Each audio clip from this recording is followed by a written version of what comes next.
Good afternoon. Don Briggs, your mayor. Today is Wednesday, September 23rd, 2020. Today I'm joined by Dr. Tim Trainor, president of Mount St. Mary's University. Thank you, Doctor, for joining us. Thank you for inviting me, Mr. Mayor. Oh, you were so kind to be with us. It's almost 6 months that since you were here, the front end of this, and I'm going to give a few statistics, and then we'll go right into it. Just that we're in the Maryland Strong Roadmap to Recovery, the governor's program implemented April 24th.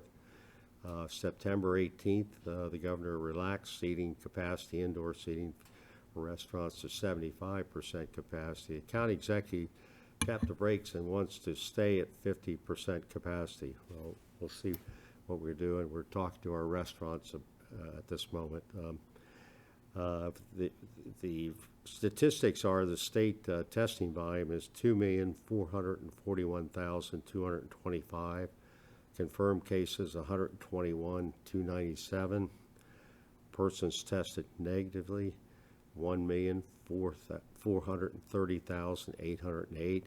Deaths in the state 3,756. That's a +8 in 24-hour period.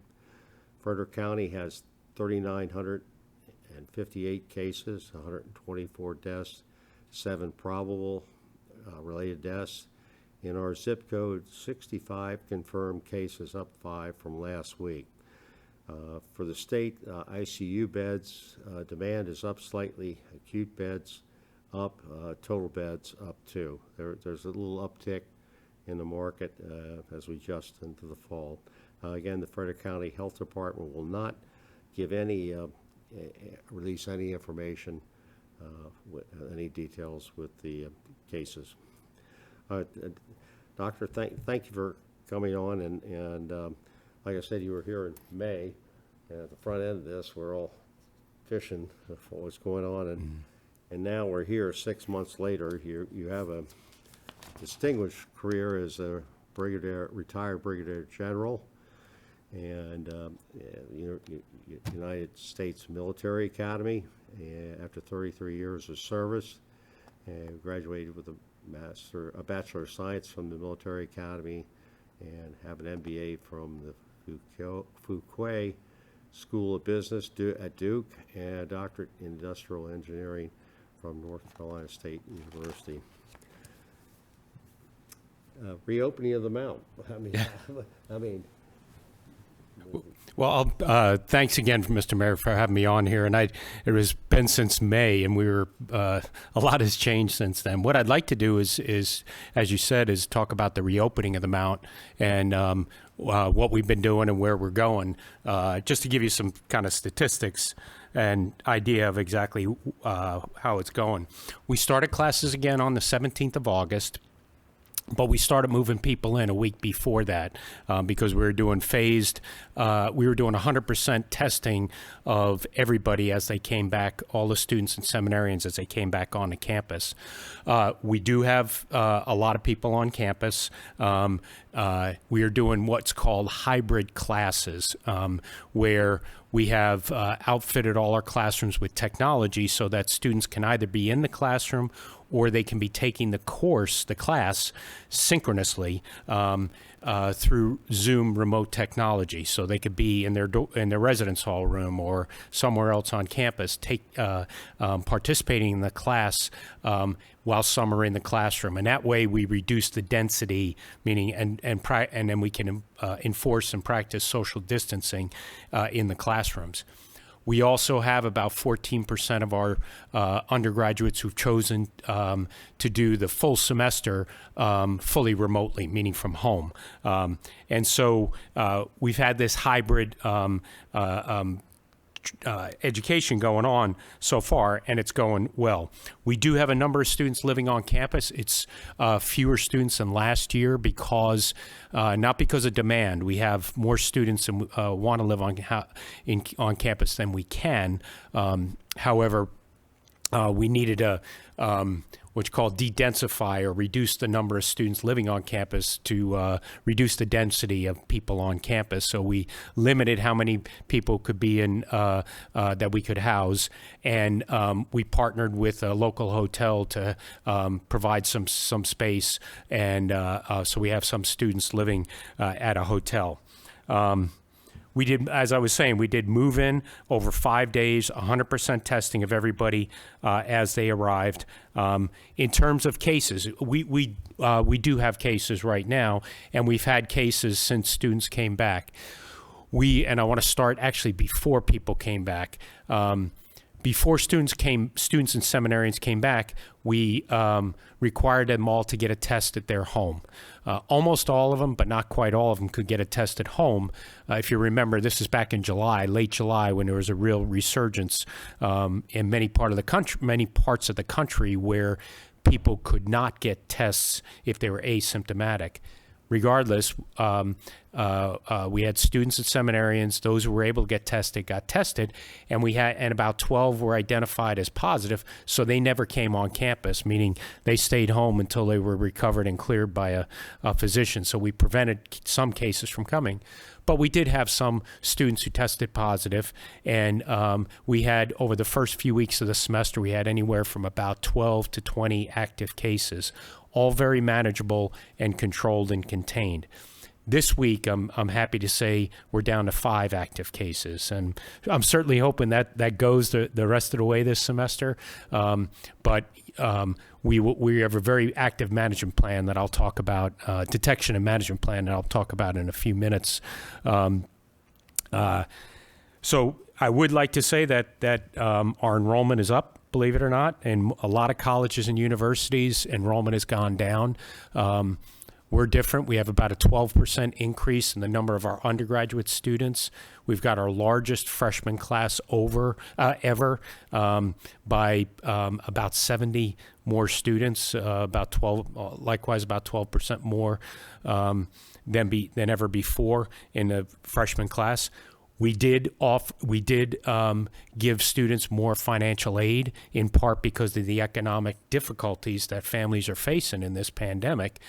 So we needed to help students out more, so we gave away a lot more financial aid to help students get into college. I'm proud to say that we did not furlough or lay anyone off because of the pandemic since the start of this back in February, and I'm committed to not doing that, to taking care of our valued employees. So that's kind of just a snapshot of where things are right now. We'll continue to go classes until November 20th, which is the Friday before Thanksgiving, and then students will all go home, spend Thanksgiving with their families, and take their final exams remotely. And we don't anticipate students coming back until about the 23rd of January.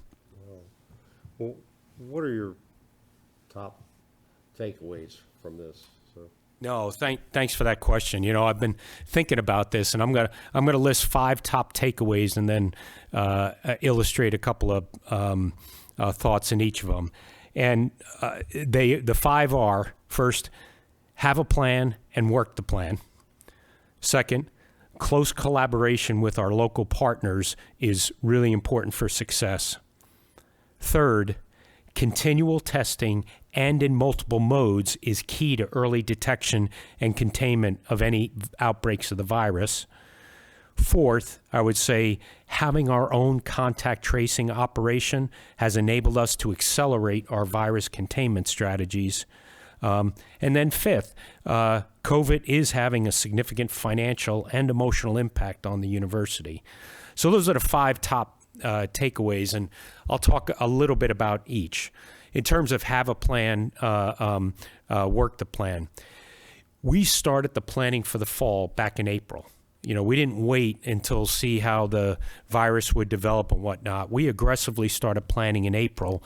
We put together a team of over 100 employees, faculty, staff, administrators, to work together from April through the summer until almost till classes started, building a plan, working the plan on how could we bring students back safely and protect both the campus environment, the local environment, our valued neighbors in Emmitsburg and other places. How could we do that in order to provide the best learning experience? And the best learning experience is in a face-to-face to the fullest extent.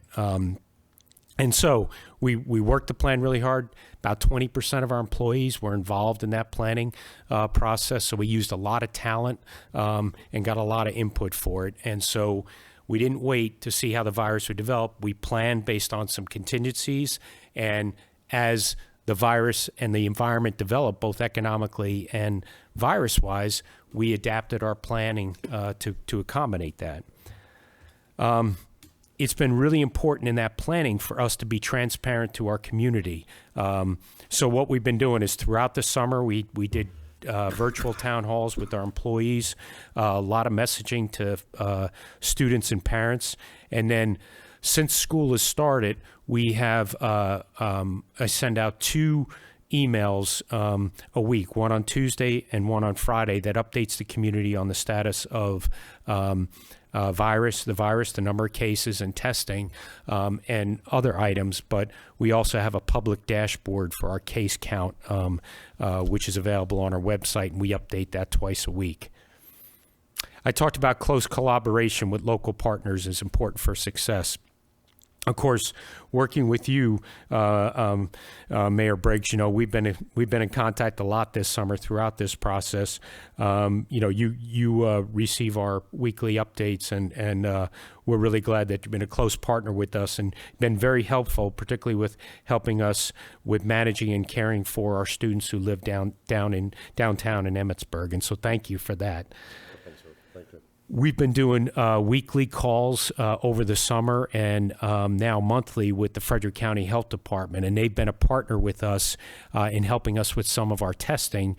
And then Frederick Health System, they provide our health care, and they have been doing all our testing for us, and in a great way, at a reduced rate and reduced cost, and turning around results quickly for us.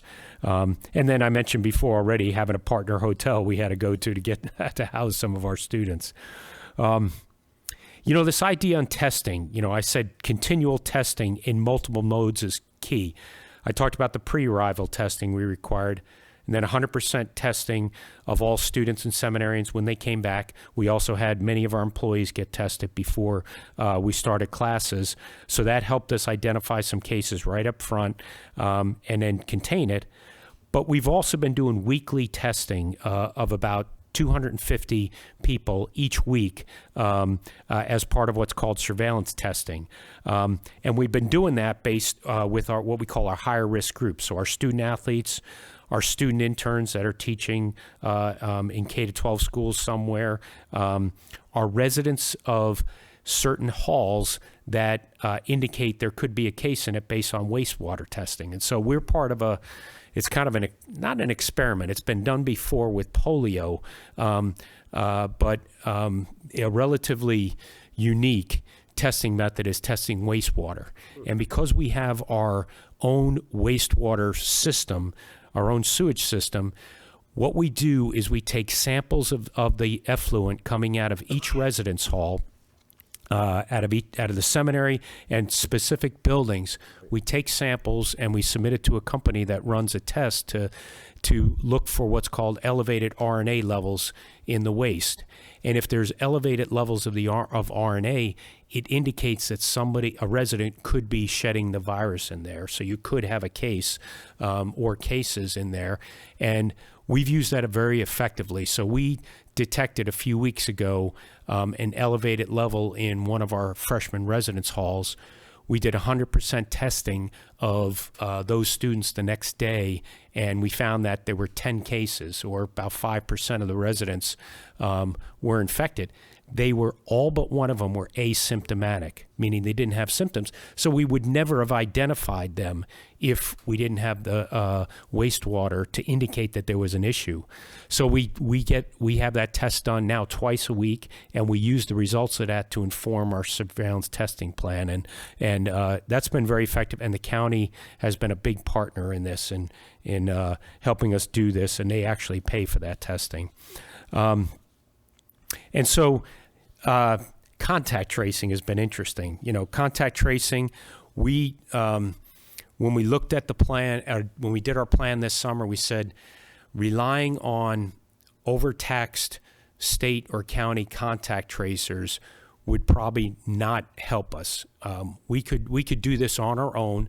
And so Johns Hopkins University offered a course online for free about how to do contact tracing. We had employees volunteer who took that course. They went through some additional what's called confidentiality and other training with our human resources department. And now we have our own contact tracing team who are fully trained and know how to do this in the right way. And so what it enables us to do is to get out quickly when we do contact tracing, even on somebody we suspect may be a case. We do contact tracing on them, whereas if we wait for test results to get to the county and state, they assign a contact tracer only after someone was tested positive.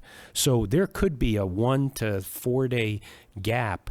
What it's helping us do is probably getting a 1 to 4 day head start on identifying the close contacts of individuals and then quarantining them, so then they, in case they're positive, also don't spread the virus. So the contact tracing has been a big boon for us. And then finally, I did say that COVID is having a really significant financial and emotional impact on the university. And I'll just say that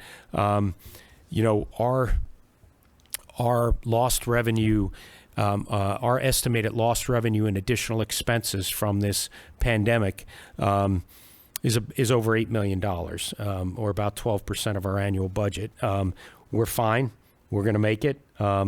And the federal government did the Great CARES Act program back, I think it was around the April time frame, and we recovered some money from that, but it was only about 10% of our expenses and our lost revenue for COVID. So it's having an impact.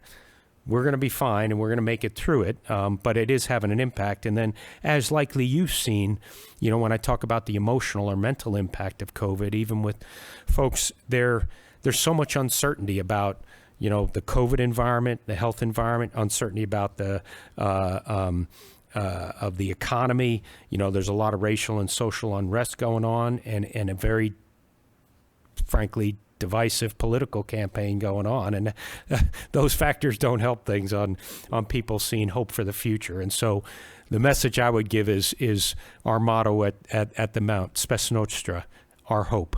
And so maintain hope, because we're going to get through this, as will the university will, and I know our country will too.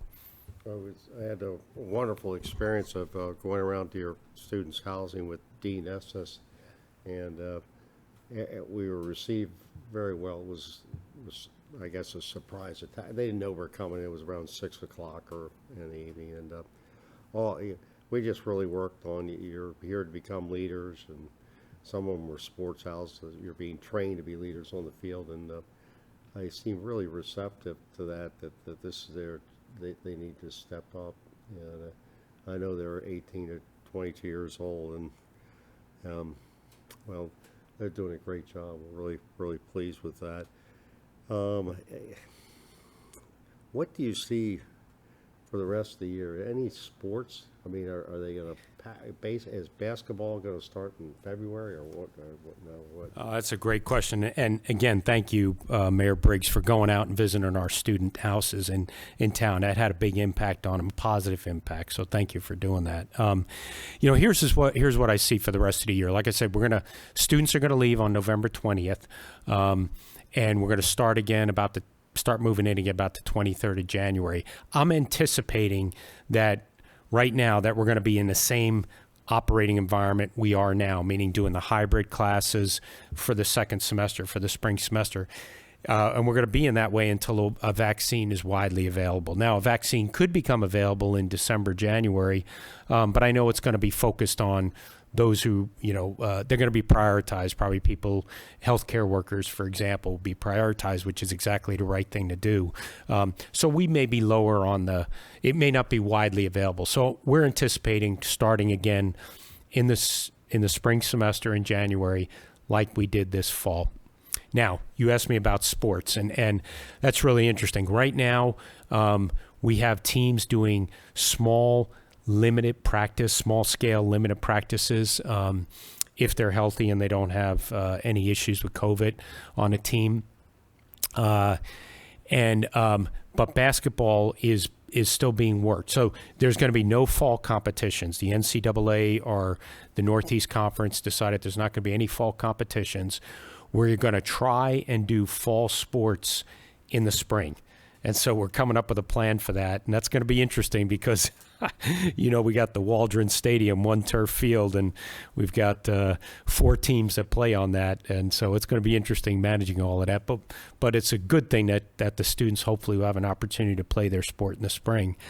Now basketball. Right now what the NCAA is considering is, and they've already said this, is that want schools to plan to start competitions no earlier than the 25th of November. And so that means basketball teams would go into practice, official practice, starting, I think, the 14th of October. So right now, that's what we're planning on. And the nice thing about that is it'll be after students left, and we can kind of treat the basketball teams almost like in a bubble. Right. If you see like the NBA is doing this bubble concept, that's how we're looking at it right now. There's still a lot more details to be ironed out. We don't know if fans will be allowed or not. If so, it'll probably be reduced fans. Of course, we'd love to have our Mount Club and all our wonderful fans from Emmitsburg and around the area to come to see us, come to see the teams play. I'll just have to say, wait for now. We'll get the information out and on whether fans will be allowed. But right now, that's the plan, is start competitions the 25th of November. Again, I don't know on fans, but we will get that word out. But it'll be good to bring basketball back. And I think we can do that safely, particularly since students won't be on campus except for the teams. And we can do the bubble concept, and I think that'll work. And then we'll see how we adapt that as students start to come back at the end of January. Well, it seems like it'd be a really good uptick in hope. Yeah. If you have a team to root for, you get a little bit experience that sort of pro football, and maybe college football starts this week. But thank you, sir. Just for a minute, I want to make an announcement that our next town meeting is Monday, October 5th. It will be a virtual meeting in the evening, 7:30, and this is our last farmers market this Friday from 3 to 6. Wonderful resources there at Produce, so please go there. Do you have any final words for us? I like the hope. My final words just be, again, thank you for being one of our valued partner. You're really key to our success here, you, Mr. Mayor, and the people of Emmitsburg, and we value our partnership. But again, don't lose hope. Don't lose hope. I mean, there is it as bad as the news seems out there. There is hope for the future. It will get better. It will get better. We have to just work together to help each other through this tough time. But we'll get there. Well, we're really, I love being the Mount's partner. We think so much of it. And on behalf of myself, the Board of Commissioners, our staff, and the community, thank you for coming in today. And peace and blessings to you. Beat Navy, go Mount. Right? Beat Navy, go Mount. Yes, indeed. Thank you, Mr. Mayor. All right. Thank you. We'll be back next week, early in the week. But thank you all for joining us today.